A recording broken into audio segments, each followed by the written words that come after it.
എല്ലാവർക്കും നമസ്കാരം. കഴിഞ്ഞ കുറേ കാലങ്ങളായിട്ട് നമ്മുടെ ഇന്ത്യ പാകിസ്ഥാൻ അതിർത്തിയിൽ ജമ്മു കാശ്മീരിൽ ഭീകരാക്രമണം വളരെയധികം കുറഞ്ഞു നിന്നൊരു കാലഘട്ടം ഉണ്ടായിരുന്നു. കേന്ദ്രം ഭരിക്കുന്ന ഗവൺമെൻറ്റിൻ്റെ നയങ്ങൾ, അതിനനുസരിച്ചുള്ള പ്രവർത്തനങ്ങൾ, അവിടെ നടത്തിയ വികസന പ്രവർത്തനങ്ങൾ എല്ലാം കൂടി ഒരുമിച്ചപ്പോൾ അവിടെ ഭീകരപ്രവർത്തനത്തിൽ കാര്യമായ കുറവുണ്ടായി എന്നത് വാസ്തവമാണ്. പക്ഷേ പാകിസ്ഥാൻ്റെ അതിർത്തി പ്രദേശങ്ങൾ ഉൾപ്പെടുന്ന ജമ്മു കാശ്മീരിൽ ഇന്ത്യ നടത്തുന്ന പ്രവർത്തനങ്ങൾ അത് ചിത്രശക്തികളെയും ഇന്ത്യ വിരുദ്ധ ശക്തികളെയും വളരെയധികം വേദനിപ്പിക്കുന്നുണ്ട് എന്നുള്ളതിൻ്റെ ഏറ്റവും ഉദാഹരണമാണ് ജമ്മു കാശ്മീർ എന്ന സംസ്ഥാനവും ലഡാക്ക് എന്ന കേന്ദ്രഭരണ പ്രദേശവുമായി മാറ്റിയതിന് ശേഷം അതിനെ ചോദ്യം ചെയ്തുകൊണ്ട്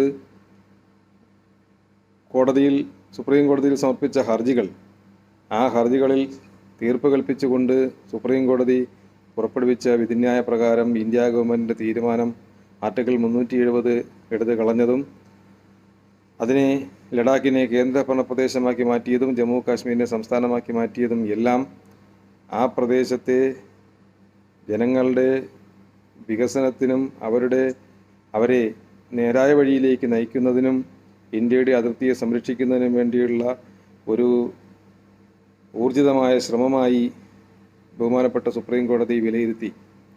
ആ വിലയിരുത്തലിൻ്റെ അടിസ്ഥാനത്തിൽ കേന്ദ്ര സർക്കാരിൻ്റെ നടപടികളെ കോടതി അംഗീകരിക്കുകയും ചെയ്തു.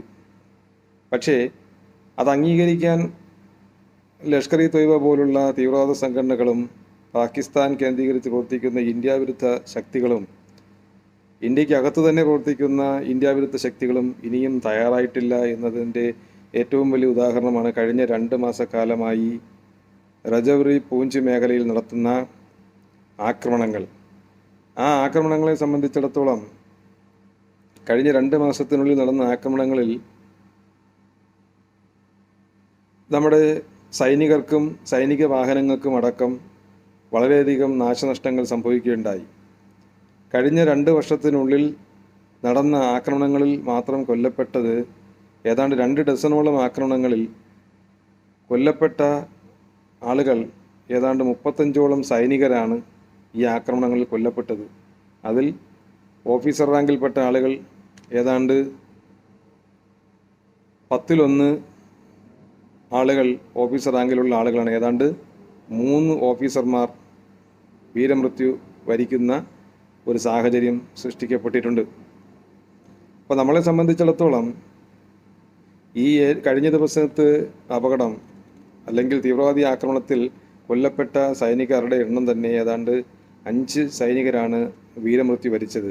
സൈനിക വാഹനങ്ങളുമായി ഭീകരർ തമ്പടിച്ചിരുന്ന കാട്ടിലേക്ക് അവരെ അന്വേഷിച്ച് പോയ 2 സൈനിക വാഹനങ്ങൾക്ക് നേരെ ഗ്രനേഡ് എറിയുകയും അതിനെ തുടർന്ന് പട്ടാളക്കാർ സഞ്ചരിച്ചിരുന്ന വാഹനത്തെ ഭീകരർ വളയുകയും വളഞ്ഞ ശേഷം ദുരിതരെ വെടിയുതിർത്ത് ആ വെടിവയ്പ്പിൽ കൊല്ലപ്പെട്ടത് ഇന്ത്യയുടെ രാഷ്ട്രീയ റൈഫിൾസിൽപ്പെട്ട 5 സൈനികരാണ് എന്നത് വളരെ ദുഃഖകരമായ ഒരവസ്ഥയാണ്.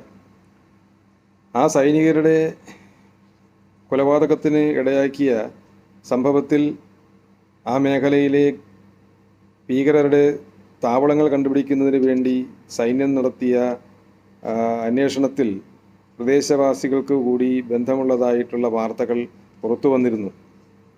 നമുക്കറിയാം, ഇന്ത്യ ഗവൺമെൻറ് ഇപ്പോൾ ജമ്മു കാശ്മീരിനെ സംബന്ധിച്ചിടത്തോളം കോടിക്കണക്കിന് രൂപയുടെ വികസന പ്രവർത്തനങ്ങൾ അത് അടിസ്ഥാന മേഖലയിലായാലും തൊഴിൽ മേഖലയിലായാലും മറ്റ് വിദ്യാഭ്യാസ മേഖലയിലായാലും എല്ലാം നടത്തുന്നുണ്ട്. ആ വികസന പ്രവർത്തനങ്ങളുടെ ഭാഗമായി അവിടെ കാര്യമായ തോതിൽ ഭീകരപ്രവർത്തനത്തിന് അറുതി വരുത്താൻ വേണ്ടി കഴിഞ്ഞ 10 വർഷത്തോളം ആകാൻ പോകുന്ന പ്രവർത്തനങ്ങൾക്ക് കഴിഞ്ഞിട്ടുണ്ട് എന്നുള്ളത് ഒരു യാഥാർത്ഥ്യമാണ്. പക്ഷേ ആ യാഥാർത്ഥ്യം അംഗീകരിക്കാൻ കഴിയാത്ത ആളുകൾ ഭീകരരെ പ്രവർത്തനത്തെ പ്രോത്സാഹിപ്പിക്കുകയും ഒപ്പം തന്നെ കേന്ദ്രം ഭരിക്കുന്ന ഇന്ത്യ ഗവൺമെൻറ്റിനെതിരെ നടത്തുന്ന നീക്കങ്ങളുമാണ് അവിടെ ഇത്തരത്തിൽ ഭീകരാക്രമണങ്ങൾക്ക് വേദിയൊരുക്കുന്നതും ഭീകരപ്രവർത്തകർക്ക് താമസ സൗകര്യവും മറ്റ് സൗകര്യങ്ങളും അടിസ്ഥാന സൗകര്യങ്ങളും ഒരുക്കുന്നതിനും അവരെ പ്രേരിപ്പിക്കുന്നത് ഇന്ത്യ വിരുദ്ധ വികാരം അവർ വഹിക്കുന്നു എന്നുള്ള ഒറ്റ കാരണത്താലാണ്. എന്തായിരുന്നാലും ഇന്ത്യ ഗവൺമെൻറ്റിനെ സംബന്ധിച്ചിടത്തോളം പാകിസ്ഥാൻ അതിർത്തിയിലുള്ള ജമ്മു കാശ്മീരിൽ ഭീകരവാദം അവസാനിപ്പിക്കുന്നതിന് വേണ്ടി ഉള്ള ശക്തമായ പ്രവർത്തനങ്ങളുമായി ഇന്ത്യ ഗവൺമെൻറ് മുന്നോട്ട് പോകും എന്നുള്ള കാര്യത്തിൽ സംശയമില്ല. വിശേഷിച്ച് പാക് അധിനിവേശ കാശ്മീരിൽ താമസിക്കുന്ന ആളുകൾ ഇപ്പോൾ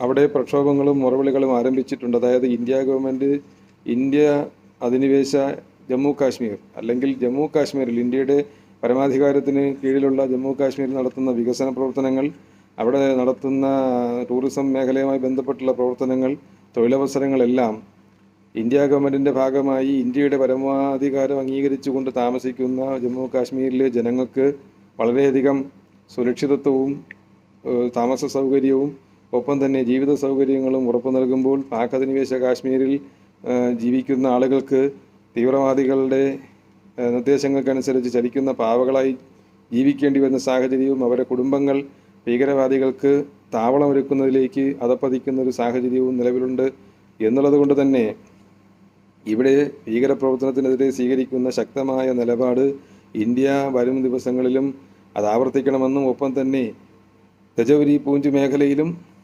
അതുപോലെ ജമ്മു കാശ്മീരിലും പാകിസ്ഥാനുമായി അതിർത്തി പങ്കിടുന്ന മറ്റ് മേഖലകളിലും ഇന്ത്യൻ അതിർത്തിയെ പരിപൂർണമായും സംരക്ഷിക്കുന്നതിന് വേണ്ടിയുള്ള കർശനമായ നിലപാടുകളും നടപടികളും ഇന്ത്യൻ ഗവൺമെൻറ്റിൻ്റെ ഭാഗത്തു നിന്നും ഇന്ത്യൻ സേനയുടെ ഭാഗത്തു നിന്നും ഉണ്ടാകുമെന്ന് നമുക്ക് പ്രതീക്ഷിക്കാം.